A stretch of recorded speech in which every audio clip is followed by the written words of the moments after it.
Well, what can I say after this? Thank you for all the kind words. My gratitude.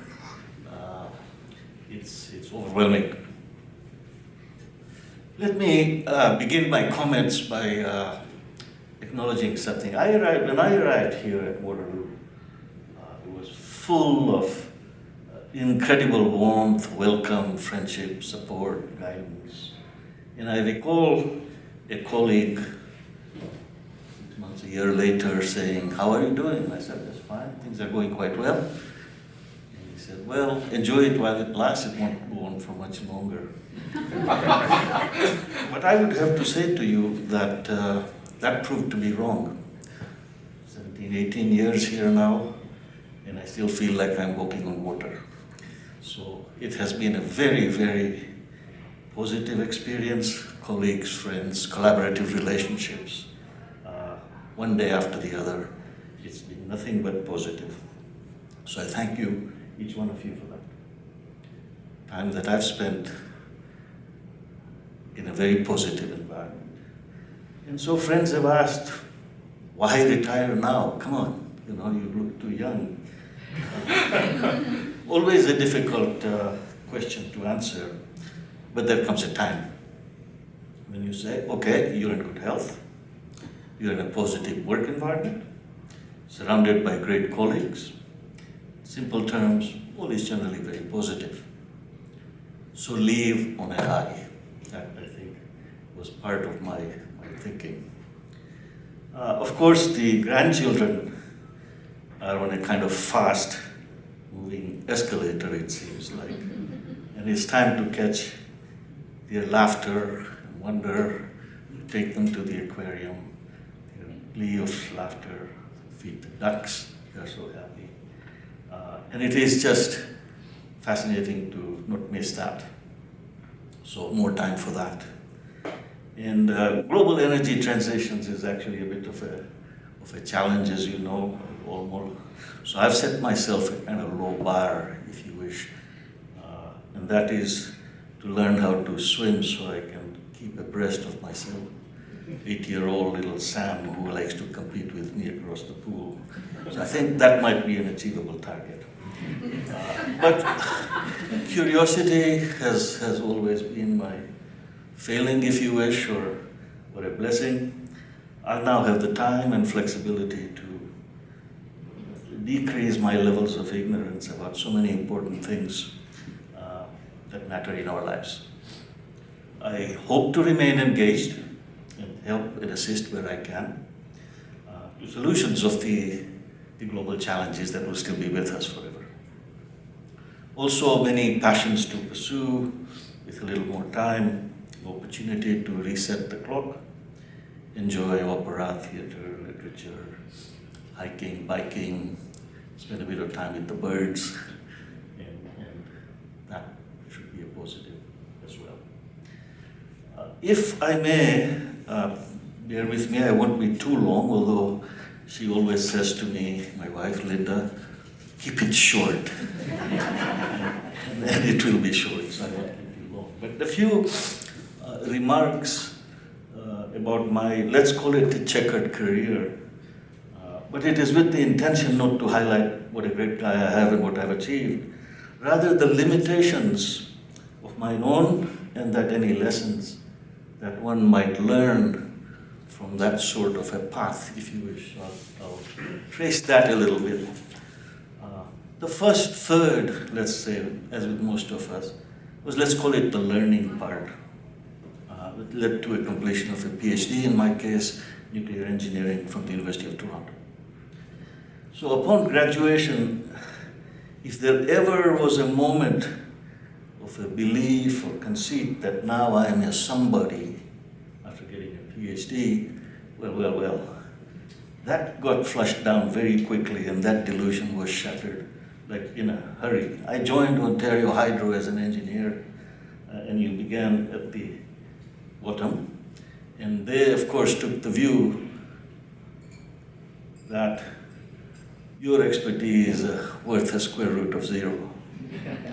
You know nothing of any consequence, And of course, coming from a sheltered research environment, that was kind of a blow to the ego, as it were. It was the very best thing that ever happened to me. Because it took a bit of time to swallow, but this is when you realize, yes, you do know only a very little.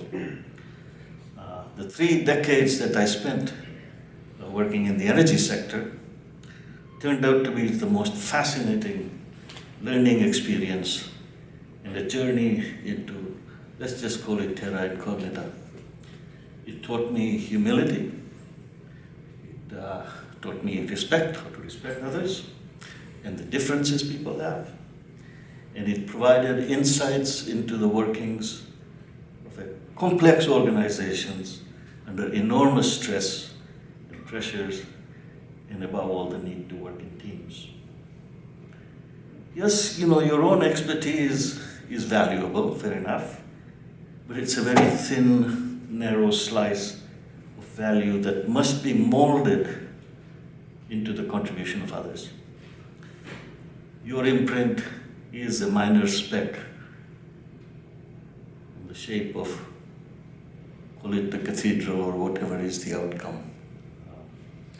At Ontario Hydro, the enterprise was, of course, to plan, design, build, and operate a critical infrastructure to deliver electricity. And if you think about it, it is a life-saving service. Without it, life gets very miserable very, very quickly. And so, of course, the goal was to deliver this reliably, safely, and at low cost.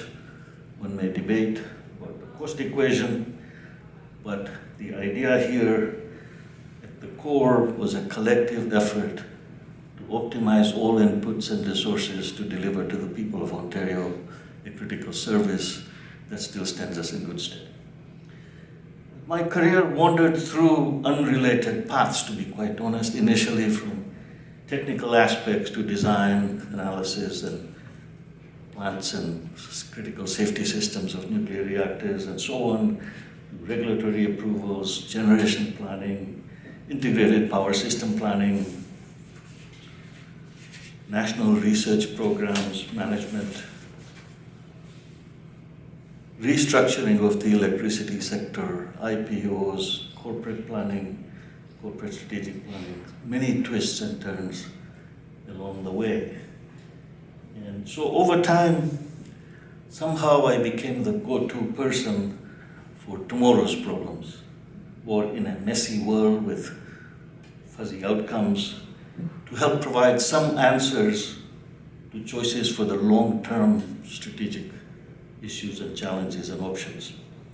And this kind of turned out to be a blessing in disguise, kind of doing tomorrow's work, tomorrow's challenges has the fog of time or opacity in its favor.